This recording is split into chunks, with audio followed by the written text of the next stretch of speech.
Hello friends, so today we are going to be talk about new UPI rule. Bharat सरकार ने 1 अगस्त के बाद नए यूपीआई रूल लागू किए हैं जिसमें बहुत सारे बदलाव लाए गए हैं। ये बदलाव यूपीआई में एक हिसाब से जो भी आजकल गलतियां हो रही हैं, जैसे ट्रांजेक्शन फेल हो जाता है तो पैसे रिटर्न आने में 3 से 4 दिन का टाइम लगता है, या और भी बहुत सारी कारण हैं जिसके कारण यूपीआई में डे बाय डे कुछ मिस्टेक्स होती जा रही हैं। तो उनको सुधार करने के लिए गवर्नमेंट ने यूपीआई में नए रूल लाए हैं। तब हम एक एक करके इन यूपीआई रूल के बारे में स्टडी करेंगे। सबसे पहले जानने की कोशिश करते हैं एक्चुअली यूपीआई है क्या। UPI Unified Payment Interface UPI India's real-time payment system that enable to the instant money transfer between the bank account via mobile phone. As mid 2025, India possesses over 12 billion UPI transaction per month. आप समझ सकते हैं कि transaction कितना ज्यादा है। 12 billion हर month में UPI के थ्रू ट्रांजेक्शन हो रहा है। तो आप सोच सकते हैं कि बैंकिंग सिस्टम या अदर सिस्टम पे कितना लोड होता होगा। तो इसी लोड को गवर्नमेंट ने मर्ज करने के लिए, कम करने के लिए और लोगों को सही सुविधाएं प्रोवाइड करने के लिए गवर्नमेंट ने क्या किया है, यूपीआई रूल में कुछ चेंजेस किए गए हैं।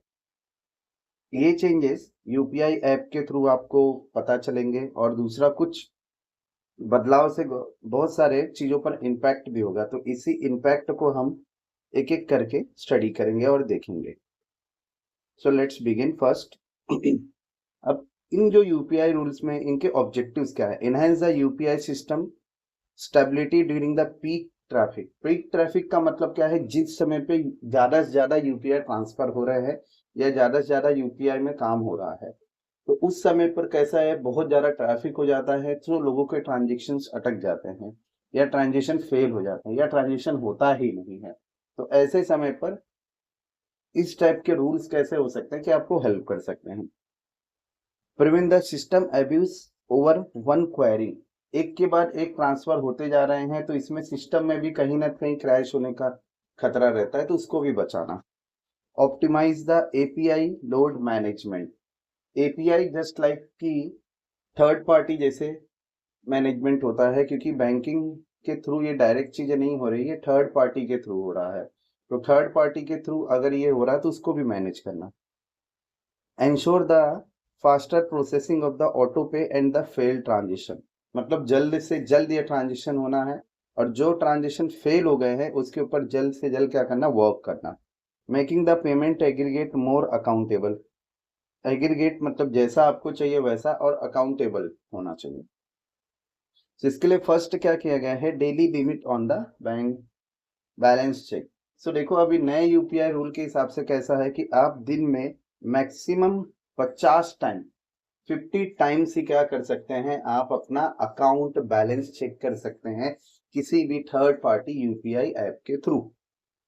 देखो इससे होता क्या है, बहुत सारे ऐसे यूपीआई रूल यूपीआई एप्स हैं, थर्ड पार्टी एप्स लाइक जैसे कि जीपे है या फोन पे है, ऐसे बहुत सारे यूपीआई ऐप हैं जिसमें हर एक ट्रांजेक्शन के बाद कैसा होता है, बैंक का जो भी अकाउंट होता है, बैलेंस होता है, वो रिफ्रेश हो जाता है। और रिफ्रेश होने के बाद आपको चेक करना पड़ता है, या ऑटोमेटिक वो क्या करते हैं, आपको जो भी बैलेंस है वो शो करते हैं।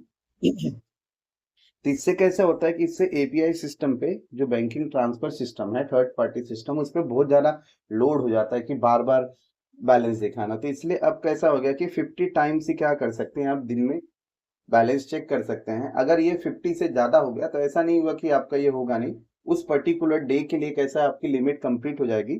तो जो यूपीआई ऐप है वो यूपीआई ऐप कैसा होगा, स्टॉप हो जाएगा, काम करना बंद कर देगा। तो इससे इम्पैक्ट क्या होगा, if you reach the 50 check limit your app will be stop showing the balance for that day। मतलब उस दिन के लिए वो बैलेंस शो करना क्या करेगा, बंद कर देगा। बाकी इससे कोई ऐसा नहीं होगा कि आपका यूपीआई ऐप ही हमेशा के लिए बंद हो जाएगा या आपके ऊपर एक्स्ट्रा चार्जेस लगेंगे, ऐसा कुछ नहीं होने वाला है।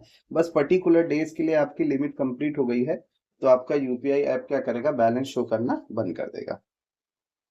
नेक्स्ट इसमें क्या बोला है, नेक्स्ट इसमें है limit on the account listing. देखो कैसा है कि आज के सिस्टम में लोगों ने बहुत सारे बैंकों में अकाउंट ओपन करके रखे हैं। कई कई कई लोगों के तो एक से ज्यादा 10-12 बैंकों में अकाउंट होते हैं। तो उसके कारण कैसा है कि सभी बैंकों को उन्होंने क्या किया है, यूपीआई ऐप के थ्रू लिस्ट करके रखा है।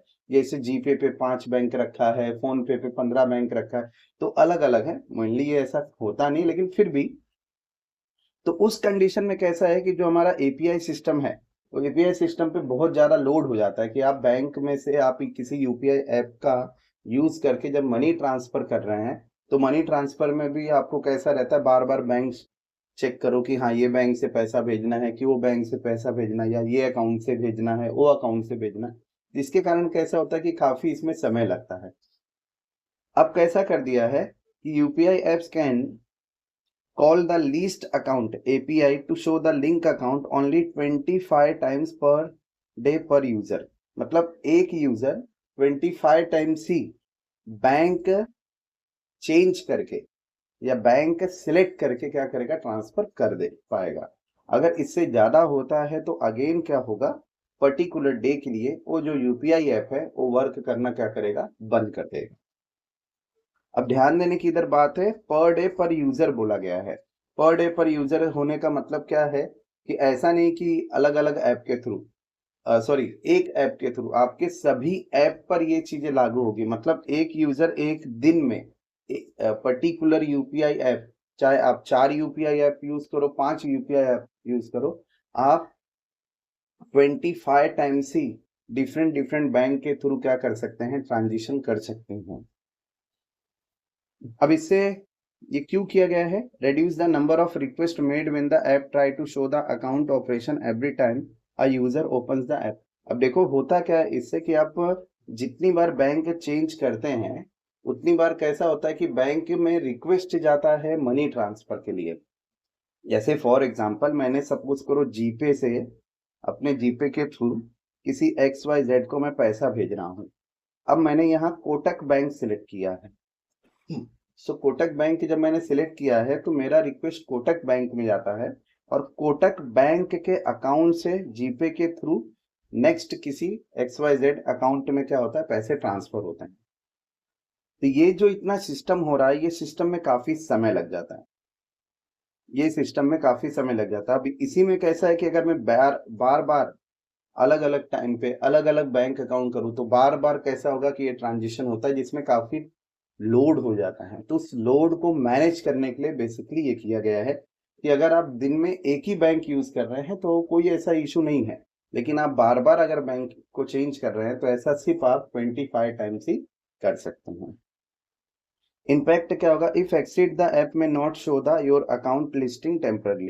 अगर आप ये चीजों को बार बार करते हैं तो इन चीजों को बार बार करने से क्या होगा कि वो चीजें टेम्परली क्या हो जाएगी, टेम्परली वो चीजें ब्लॉक हो जाएंगी। ऐप में catches account info the around this.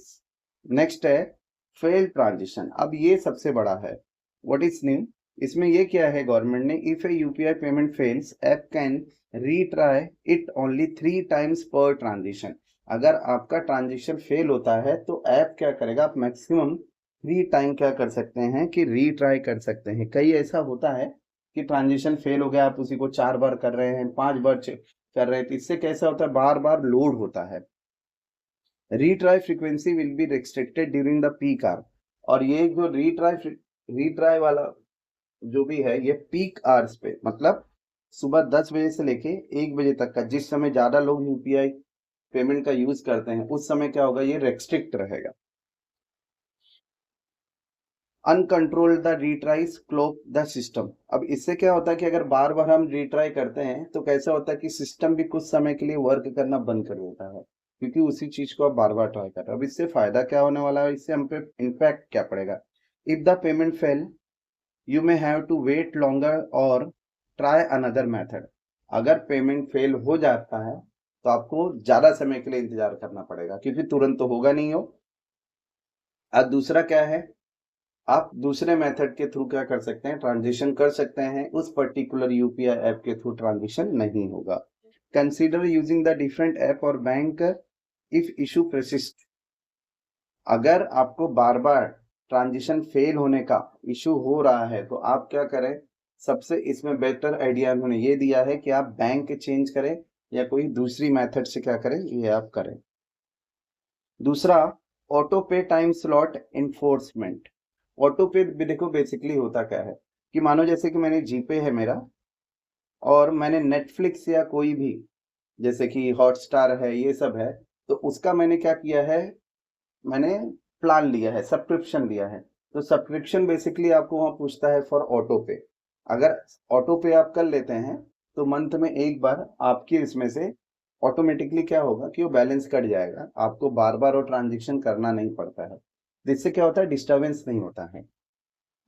तो यूपीआई ऑटो पे transaction will be proceed in a fixed time window. तो इसके लिए कैसा है कि एक फिक्स टाइम दे दिया है कि इसी टाइम पे क्या ऐसा होगा, ऑटो पे होगा, इसके बाद या इसके पहले ऑटो पे नहीं होगा। Mandate used of the clock peak hour, new rules reduce the pressure by the shifting them and non peak hour। हाँ, तो अब इसका क्या किया, जो पीक टाइम है जैसे 10 बजे से लेके 1 बजे के बीच का टाइम छोड़ के नेक्स्ट कोई पहले या बाद में कैसा होगा, ये ऑटो पे होगा। इससे फायदा भी क्या होगा या इम्पैक्ट क्या पड़ेगा, you will need to authorize the mandate in advance. आपको इसके लिए कैसा होगा, पहले से ही मैंडेट रखना पड़ेगा कि किस समय पे ये चीजें कटेंगी। If you miss the slot your payment may be delay by the 24 hour. और अगर आपने ये मिस कर दिया ऑटो पे वाला जो भी चीजें है, जैसे कि अगर समझो कि 1 बजे मेरा बैलेंस कटना था, सॉरी 1 बजे के बाद बैलेंस कटना है, लेकिन उस समय आपके अकाउंट में बैलेंस नहीं है या किसी भी पर्टिकुलर रीजन के कारण अगर ऑटो पेमेंट नहीं होता है, तो अगले 24 घंटे के लिए कैसा होगा, फिर से वो मिस हो जाएगा और नेक्स्ट 24 आवर के बाद ही वो पेमेंट होगा, पर्टिकुलर डे पे नहीं होगा। Next, API control. Bank and the payment service provide must be set control on tips transaction पर सेकेंड। मतलब एक सेकेंड में कितने ट्रांजेक्शन होने चाहिए, जिसको हम वेलोसिटी के फॉर्म में बोलते हैं कि वेलोसिटी, जैसे कि एक सेकेंड में 5 ट्रांजेक्शन होंगे तो उसके लिए पर्टिकुलर टाइम होगा, 2 सेकेंड 3 सेकेंड में कैसा होगा आपका ट्रांजेक्शन होगा। आजकल आप लोगों ने देखा रहेगा कि जैसे ही आप गूगल पे ट्रांजेक्शन करते हैं तो आपके उधर कुछ ऐसा टाइम दिखाता है, 2.6 सेकेंड ऐसा कुछ उधर शो करता है। तो ये जो टाइम शो कर रहा है, ये एक्चुअली में क्या है कि कितने मिनट में या कितने टाइम में आपका क्या हुआ है, वो ट्रांजिशन हुआ है, वो ट्रांजिशन शो करता है। तो इससे क्या होगा, इससे हमको बेनिफिट ये होने वाला है कि prevent the abuse and overload on the apps और द बोट और द पुअर सिस्टम डिजाइन। देखो कैसे होता है कि बेसिकली सभी ऐप को अच्छे तरीके से मेंटेन करके रखा है, बनाया, ऐसा पॉसिबल नहीं है। उनमें भी कुछ बॉट सिस्टम होते हैं। बॉट सिस्टम जैसे समझते हैं ना, बॉट सिस्टम का मतलब होता है ऑटो रिप्लाई सिस्टम। जैसे कि आप किसी ऐप पर कभी कभार आप चैट करते हैं, तो जैसे ही आप चैट करते हैं ऑटोमेटिक तुरंत ही रिप्लाई आ जाता है। तो तुरंत रिप्लाई वो सामने वाला पर्सन नहीं करता है, बल्कि क्या फिर से होता है, उसमें ऑटोमेटिक रिप्लाई सिस्टम होता है। सो ऑटोमेटिक रिप्लाई के कारण कैसा होता है कि तुरंत उसमें रिप्लाई हो जाता है। तो इसके कैसा होगा कि इसी चीज को कंट्रोल करना है। इससे इम्पैक्ट क्या होगा, इफ एन बैंक और app exceed the allowed TPS UPI में बी टेम्परेरी रिजेक्ट और डिले द ट्रांजेक्शन। अगर ये बार बार आप कर रहे हैं, मतलब टाइम आपको ज्यादा लग रहा है, तो कैसा होगा, और ट्रांजिशन कैसा होगा, ट्रांजिशन क्या होगा, या तो रिजेक्ट हो जाएगा, और ट्रांजिशन या तो रिजेक्ट हो जाएगा, या तो क्या होगा, टेम्पररी आपका जो ऐप है वो बंद हो जाएगा। Use the reliable app with the stable UPI integration and avoid the interpretation. हाँ, अब इससे फायदा और नुकसान थोड़े बहुत होने वाला है कि जो भी खराब ऐप है या जिनके थ्रू आजकल जैसे देखो 50 यूपीआई ऐप बने हुए हैं। यूपीआई ऐप का मतलब आप समझ रहे हैं कि जैसे जीपे हो गया, फोन पे हो गया, ये सब यूपीआई ऐप है जिसके थ्रू आप ट्रांजेक्शन कर रहे हैं। हाँ, एक चीज ध्यान देने की बात है कि जितने भी यूपीआई ऐप है, जितने भी यूपीआई ऐप है, इनको बैंक ने नहीं बनाया है, ये बैंक के थ्रू लिस्टिक नहीं है, ये सभी के सभी क्या है, थर्ड पार्टी ऐप है, जिसमें आप अपने बैंक को लिस्ट करते हैं। तो इनका बैंक से कोई रिलेशन नहीं रहता है, सिर्फ बैंक इनको क्या करती है, आप इन यूपीआई ऐप के थ्रू अपने बैंक को लिस्ट करके ट्रांजेक्शन देते हैं। तो बैंक के थ्रू इनका कोई ऐसा लेन देन नहीं रहता है कि ये बैंक को कोई पेमेंट कर रहे हैं या बैंक इनसे कोई पेमेंट ले रही है, ऐसा कुछ नहीं होता है। तो इन केस अगर आप खराब ऐप यूज कर रहे हैं, गलत ऐप यूज कर रहे हैं, बॉट वाले ऐप यूज कर रहे हैं, तो उस पे कैसा होगा कि अगर आपका कोई इश्यू होता है तो इसके लिए वो ऐप टेम्पररी बेसिस पे या परमानेंटली बेसिस पे क्या होगा, बंद हो जाएगा। इसके लिए बेटर क्या है, अगर ऐसा ना हो तो आपको क्या करना है, जो एथोराइज्ड या सही ऐप है उसको ही इस्तेमाल करें। Next, streamline refund and chargeable charge back rules. NPCI ये सेम जैसे कि एक बैंकिंग के हिसाब से एक संस्था है हमारी जो इन सब चीजों पे कंट्रोल करती है। NPCI is a tighten the timeline and accountability to for the fail transition, refund and dispute. देखो कल को अगर यूपीआई ऐप से रिलेटेड, जितने भी यूपीआई ऐप से रिलेटेड आपका अगर कोई इशू होता है, तो पहली बात तो यही सीधा सीधा बोला है कि बैंक इनकी अथॉरिटी नहीं लेगी, बैंक कोई जिम्मेदारी नहीं लेती। अगर आपका यूपीआई ऐप पे, जैसे कि आप जीपे पर अगर कोई ट्रांजेक्शन फेल हो गया और आपके अकाउंट से पैसा कट गया है, तो आप जाके अगर बैंक में बोलेंगे कि भाई मैंने जीपे यूज किया और जीपे से मेरे बैलेंस कट गया है लेकिन सामने वाले को पहुंचा नहीं है, तो बैंक सीधा सीधा बोलती कि हमने जीपे नहीं बनाया है या जीपे से हमारा कोई रिलेशन नहीं है।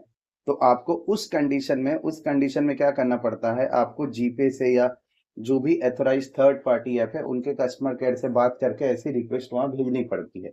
तो उसके लिए कैसा है कि एनपीसीआई ने एक रूल बना दिया है कि जो भी फेल ट्रांजिशन होंगे उस पे जल्द से जल्द, और एक फिक्स टाइमलाइन दे दिया है कि आपको विद इन 24 वर्किंग आवर्स के अंदर कैसा है कि जो भी डिस्प्यूट है उसको सॉल्व करना पड़ेगा। May user complain about the delayed the refund और lack of the clarity when the temporary transition fail. तो इससे क्या होगा कि जो भी ट्रांजेक्शन फेल हो रहे हैं या जो भी कंप्लेंट है जल्द से जल्द इसमें क्या होगा, निवारण हो जाएगा, मतलब इन शॉर्ट सॉल्व हो जाएंगे। What improve banded the resolution timelines, जैसे मैंने पहले बताया कि टाइमलाइन फिक्स कर दिया कि आपको 2 to 3 आवर्स के अंदर जितने भी ये इश्यूज है उसको सॉल्व करना है या 24 आवर के अंदर इश्यूज को सॉल्व करना है। बेटर ट्रैकिंग और द पेंडिंग चार्जेस बैक, और जो भी चार्जेस आपके कटे हैं या हो गया है तो इसके लिए क्या होगा, जल्दी से जल्दी उसका ट्रैकिंग भी किया जा सकता है।